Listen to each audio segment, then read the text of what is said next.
Good morning, students. Welcome back to the new session of learning in this lockdown period.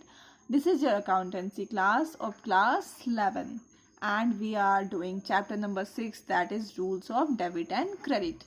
तो हमने last video में देखा था कि ये जो अकाउंट्स होते हैं वो दो पार्ट्स में डिवाइडेड होते हैं, traditional approach and modern approach. Okay, तो ट्रेडिशनल अप्रोच में हमने देखा था कि वो अगेन दो पार्ट्स में डिवाइडेड होता है, नेचुरल पर्सन मतलब personal account, okay, and impersonal account.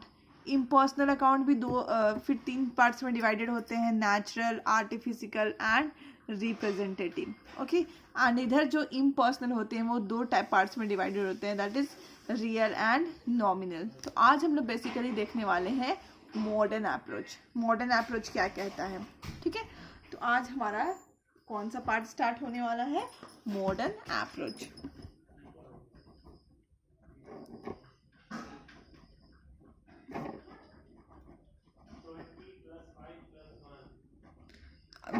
Basically today we are going to discuss about the modern approach of accountancy. तो modern approach कहता है कि जो हमारा accounts है या फिर हमारा जो जितने भी transactions होते हैं वो 5 parts में divided होते हैं, ठीक है. जितने भी ट्रांजैक्शन होते हैं वो आप 5 पार्ट्स में क्लासीफाई कर सकते हो, ठीक है. पहले वाले पार्ट को बोलते हैं कैपिटल,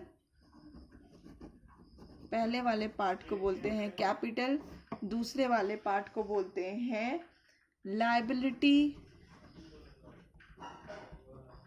तीसरे वाले पार्ट को बोलते हैं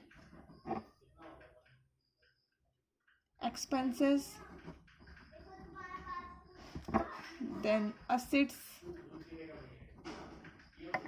देन रेवेन्यू,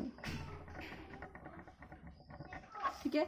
तो हमारा मॉडर्न अप्रोच कहता है कि आप जो भी ट्रांजैक्शंस उठा लो वो 5 ये जो आइटम्स दिए हुए हैं उसमें आप उसको कैटेगराइज कर सकते हो, that is capital, liability, expense, assets और रेवेन्यू, ठीक है. अगर मान लो मैं कैपिटल का C ले लेती हूँ, लायबिलिटी का L ले लेती हूँ, एक्सपेंसेस का E ले लेती हूँ, असेट्स का A ले लेती हूँ एंड रेवेन्यू का R ले लेती हूँ, तो बन जाता है मेरा क्लियर, बन जाता है मेरा क्लियर, ठीक है.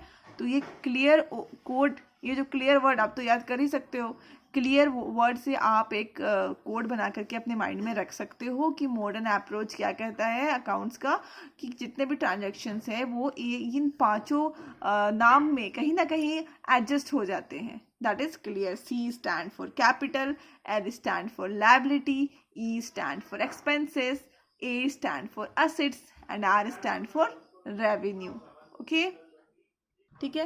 तो मान लो अगर मैं कोई प्रोप्राइटर अकाउंट बना रही हूँ, प्रोप्राइटर किसको बोलते हैं, जो बिजनेस का ऑनर होता है उसको प्रोप्राइटर बोलते हैं. तो प्रोप्राइटर अकाउंट कहाँ जाएगा, कैपिटल में, ओके. प्रोप्राइटर अकाउंट कहाँ जाएगा, किसके अंडर जाएगा, कैपिटल के अंदर जाएगा. अगर मान लो मैं क्रेडिटर अकाउंट बना रही हूँ, क्रेडिटर कौन होते हैं हमारे, हमारे लायबिलिटीज होते हैं, मतलब जिन्होंने हमसे उधार लिया हुआ है, ठीक है. तो सॉरी, जिनसे हमने उधार लिया हुआ है, they are called creditor, okay. तो क्रेडिटर कहाँ जाएगा, लायबिलिटी हेड के अंदर,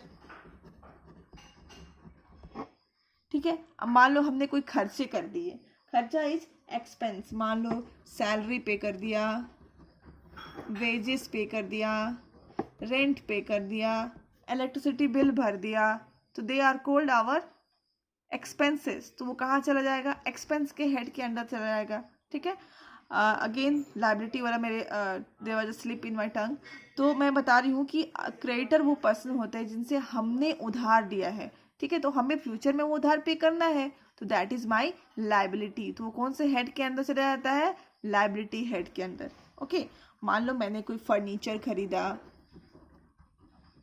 ठीक है, मशीन खरीदा, लैंड खरीदा, ये सब कहाँ चला जाता है, असेट्स वाले हेड के अंदर, ओके.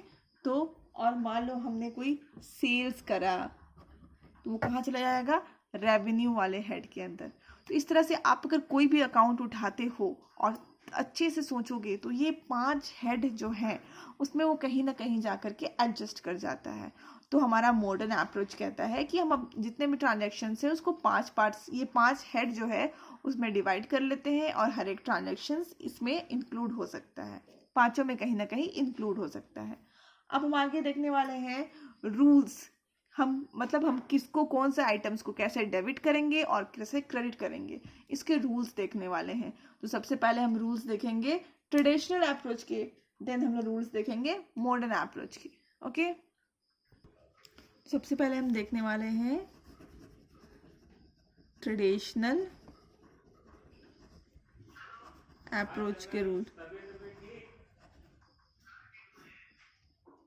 ठीक है, ट्रेडिशनल अप्रोच के सबसे पहले हमने रूल्स देखने वाले हैं। सबसे पहला अकाउंट कौन सा था? पर्सनल। ठीक है, पहला कौन सा अकाउंट था? पर्सनल।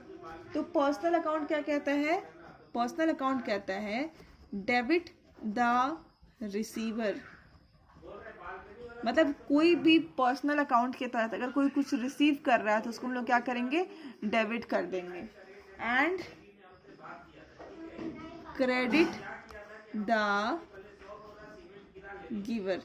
ओके, तो क्या था? Debit the receiver and credit the giver. Okay, second है हमारा रियल।